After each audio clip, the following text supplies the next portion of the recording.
Okay, it's Michael Rains again at Expert Village. Now, as you remember from our last clip, we almost had our containers together. Almost, I say. Remember we had the one-way valve for safety? Right, now we have to make a bubbler. So we're going to put aside our containers, and I'm going to show you what a bubbler does and is. Basically, this is our bubbler. It's a plastic tube with a hose.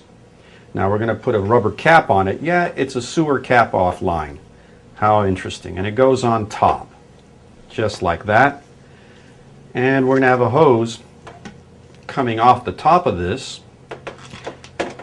for our hydrogen to come out. Now, you say, what is a bubbler? Well, a bubbler is going to have this much water in there. The hydrogen is going to come up through here and bubble through the water. Now, this rubber cap here, it's a twofold. It's also a safety device and the cap to the bubbler. The reason for the rubber cap and the clamp is so they can pop off in case of a backfire. Because the water is going to sit in here about this far, the hydrogen is going to come up and bubble up through there. You're going to see that. So the only hydrogen that we have at risk of backfiring is going to be the little bit at the top. It won't backfire through the water. That's why it's called a bubbler, and won't go back into our hydrolyzer, which would be an even bigger bang.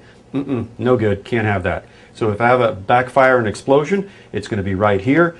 This top is going to pop off, and end of the experiment. But you'll be alive for the most part.